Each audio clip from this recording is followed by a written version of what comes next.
Welcome to the Ultimate Sports Blog Podcast. Today is Friday, March 16th, 2018. Today I'm going to recap yesterday's NCAA tournament games, as well as preview and pick today's NCAA tournament games, go over the NBA games from last night, and look ahead to tonight's slate of games and pick the ESPN doubleheader. And I'll discuss a key NFL free agent signing. To the round of 64 games ago from yesterday.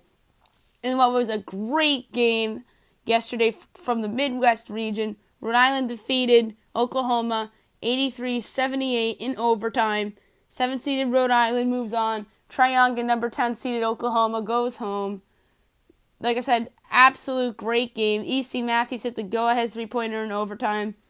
And one more to seal it to help Rhode Island. And Matthews had 16 points in the win. Trae Young had 28 points in defeat.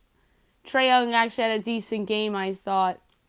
But he couldn't do it alone. And his supporting cast around him isn't great, as we know.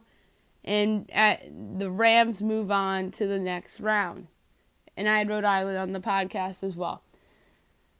In the South region, 3-seeded Tennessee defeated 14-seed Wright State 73-47 in the first round. Tennessee moves on to round 2.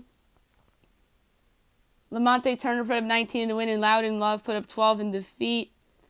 And Admiral Schoenfield had 15 points and 12 rebounds as well for the Vols as they advanced to the round of 32. And I had the Vols on the podcast as well. In the West region, 4-seeded Gonzaga defeated 13-seeded UNC Greensboro 68-64. The Spartans were much better than I expected in this game, and I said that they were overseeded. I was proven wrong. And maybe if they got in a weaker 4th seed, maybe they'd be in the second round.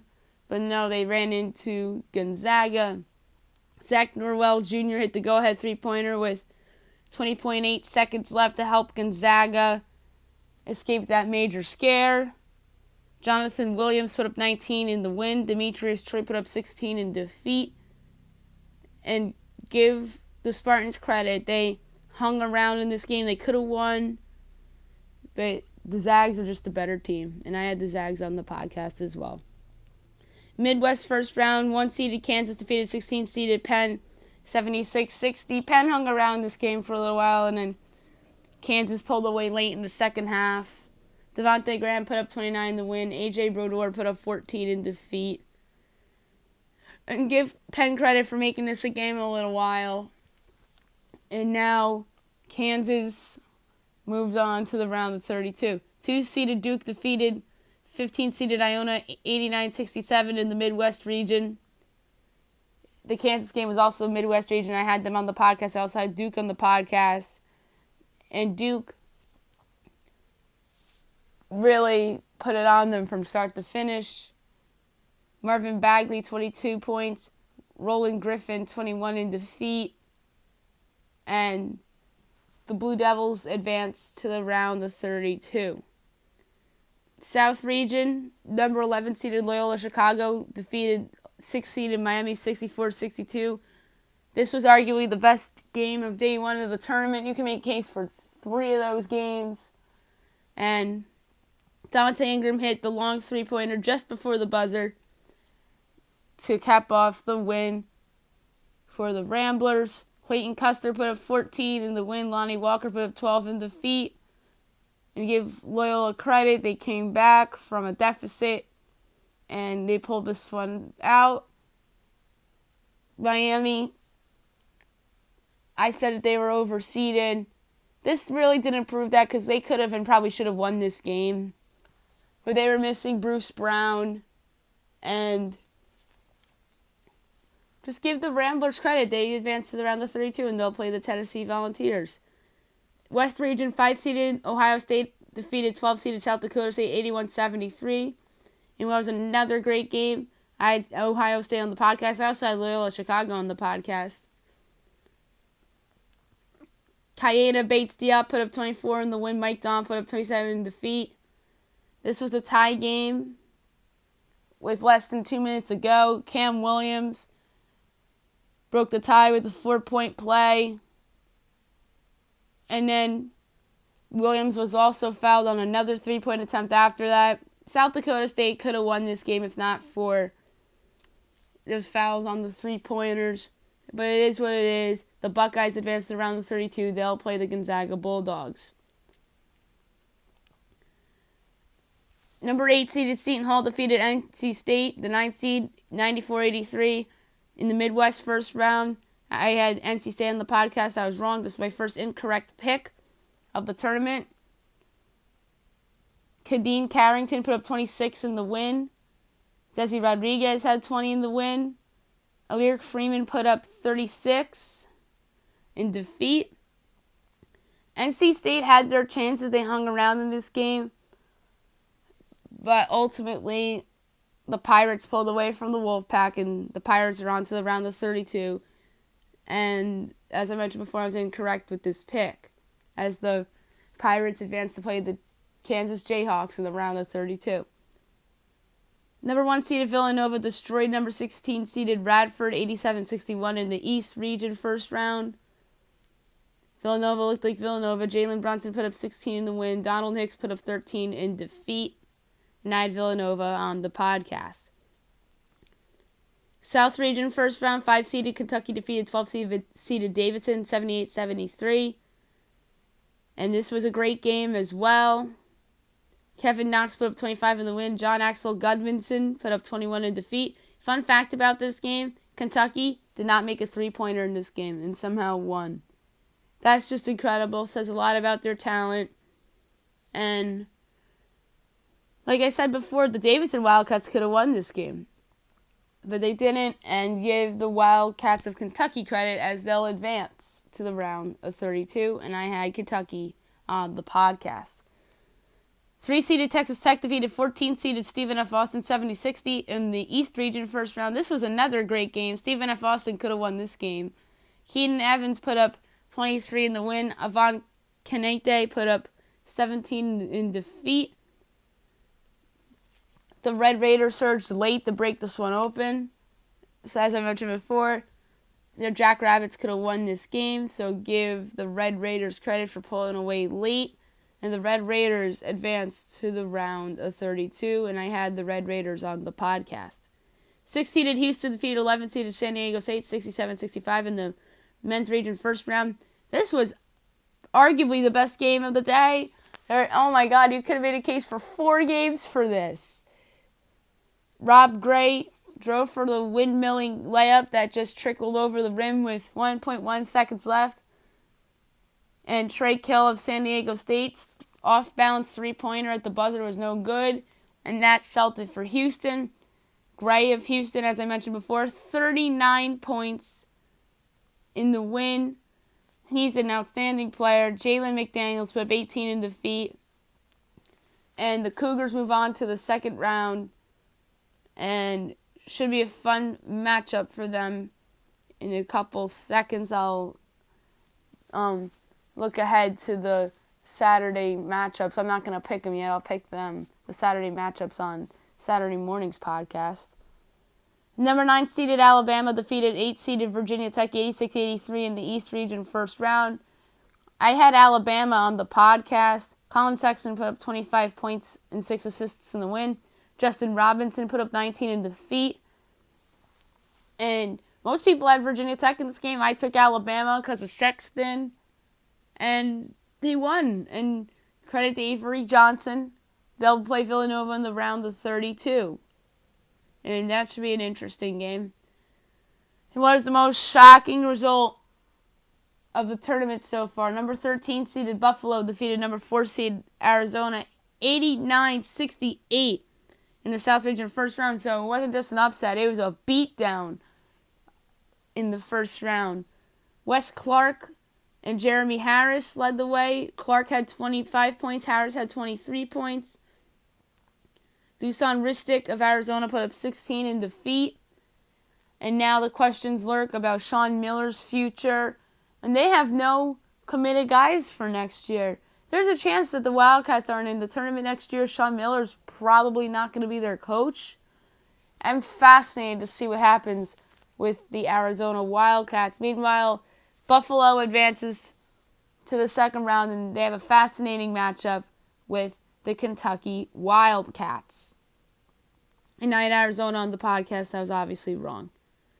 6-seeded Florida defeated 11-seeded St. Bonaventure 77-62 in the East Region first round. I had the Gators on the podcast. I was right there. Igor Kolochev put up 20 in the win, and Courtney Stockard put up 14 in defeat. And the Gators advanced to the second round, and they'll play the Texas Tech Red Raiders. And I had Florida on the podcast if I didn't mention that before. And 3-seeded Michigan defeated 14-seeded Montana 61-47 in the West Region first round. Fun fact about this game is that Montana started this game on a 9-0 run. So this final score isn't really as close as it should be, as Charles Matthews put up 20 in the win and Michael Aguni put up 15 in defeat. And the Wolverines are in the second round, and they'll play the Houston Cougars in what will be a fascinating matchup. The picks for today's games. First game of the afternoon, you have 10-seeded Providence against 7-seeded Texas A&M out of the West region. I'm going to take Robert Williams and the Aggies here to move on to the round of 32. And I said all these picks on my tournament preview podcast, but I'm just going to repeat them because these are all counting towards Maddie's picks. East region first round, 2-seeded Purdue against CS Fullerton, 15-seed. The Boilermakers are just better. Pencil them into the round of 32. 4-seeded Wichita State against 13-seeded Marshall in the East region first round. Give me the Shockers in what I think could be a closer game than people think. 2-seeded Cincinnati against 15-seeded Georgia State in the South region first round. DeMarcus Simmons is a nice player for the Panthers, but Gary Clark and Jacob Evans will lead the way for the Bearcats.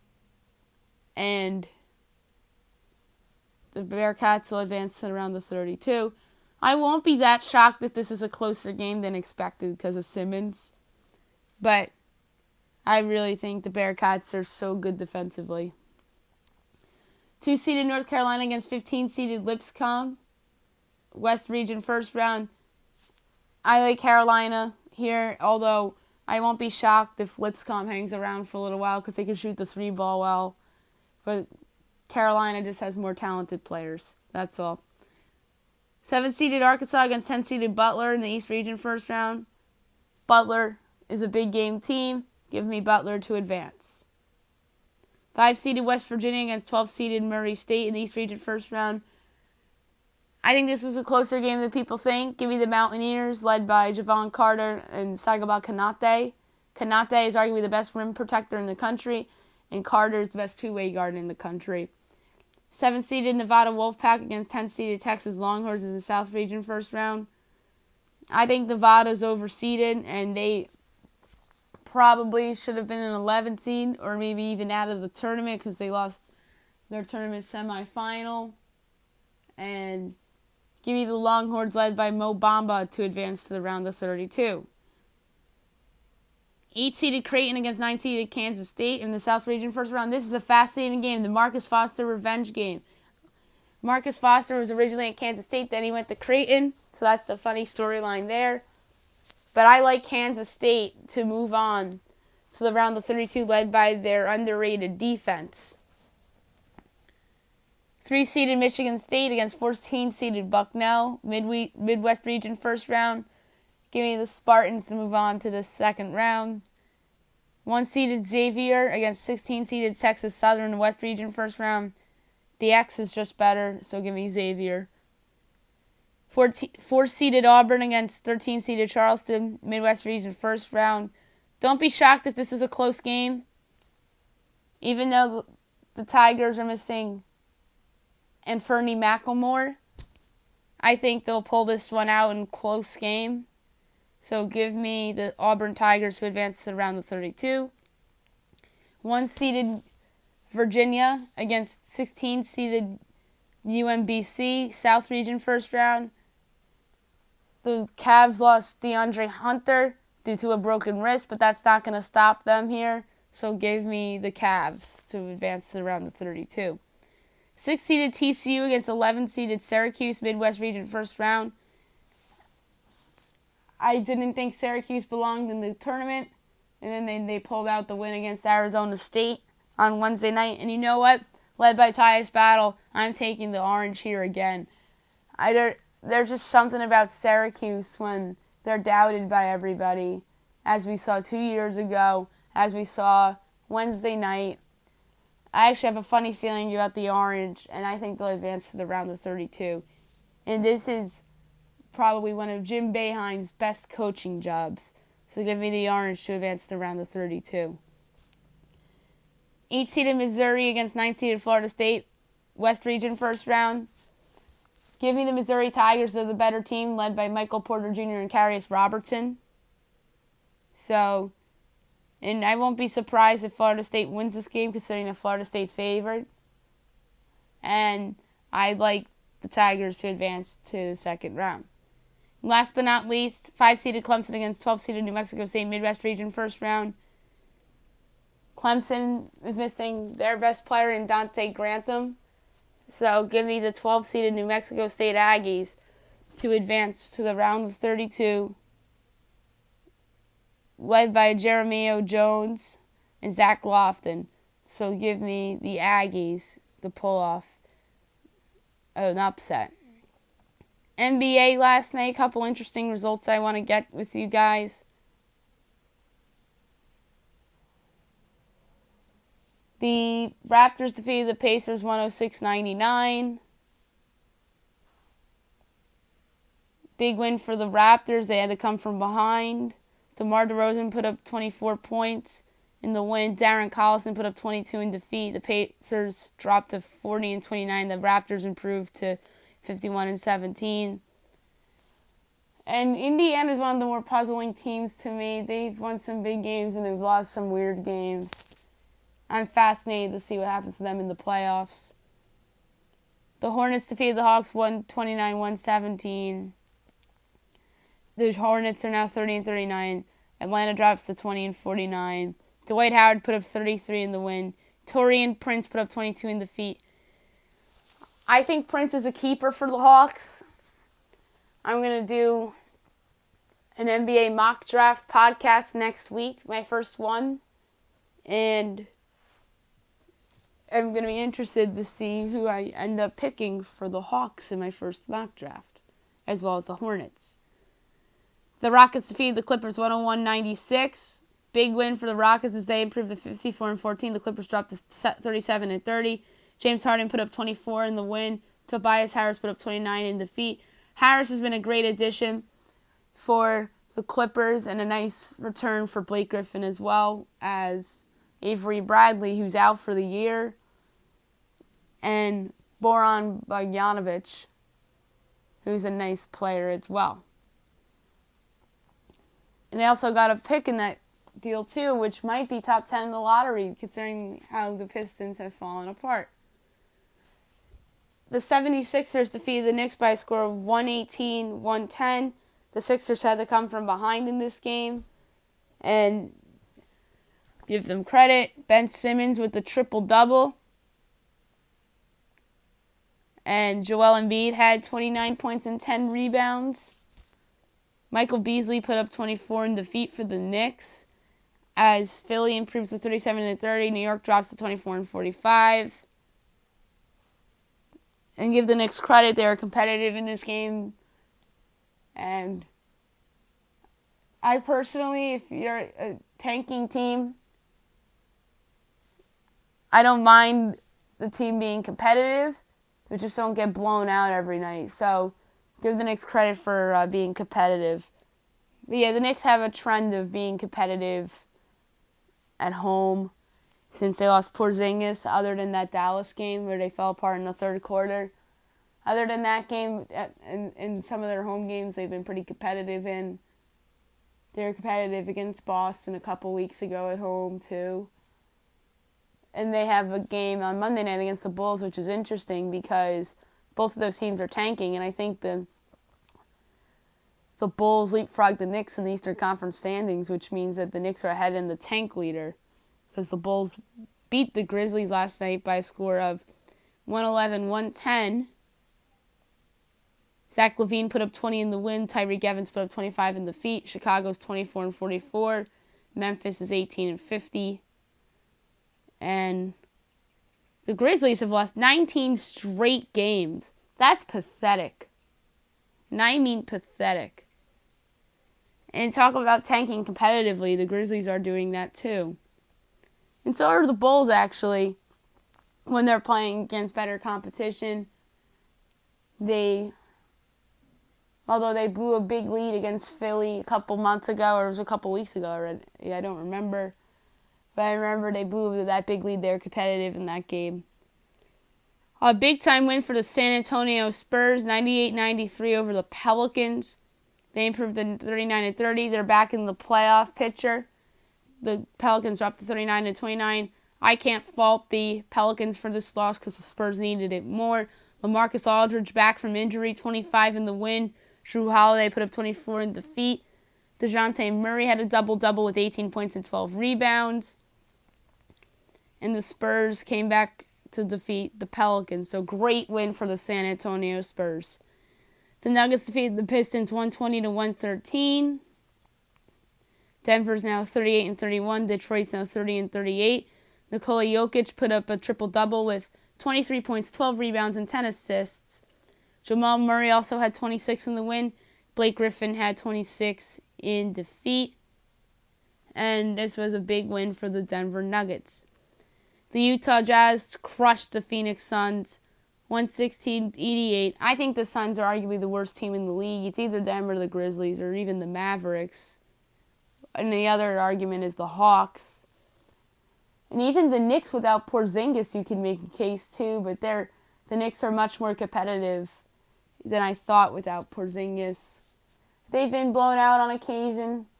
New York, as I mentioned before, but they've been playing more competitive than I expected them to post the Porzingis injury. But those teams, as I mentioned right there, Grizzlies, Suns, Kings, Hawks, Mavs, you could all make a case they're the worst in the league. That said, Donovan Mitchell put up 23 in the win. TJ Warren put up 19 in the defeat. The Suns are now 19-51. Utah improves to 39-30. The Trailblazers defeated the Cavaliers 113-105. Big time win for the Blazers. 42-26 on the year now. 11 straight wins for Portland. Cleveland drops to 39-29. CJ McCollum put up 29 in the win. LeBron James put up 35 in defeat. And Portland now owns the league's longest winning streak. Tonight's games, and there's no ESPN doubleheader, but there are games on national TV, though, on NBA TV, but they're not going to count towards Maddie's picks. You have the Celtics at the Magic tonight. The Celtics have a ton of injuries. This is a potential get-right game for them.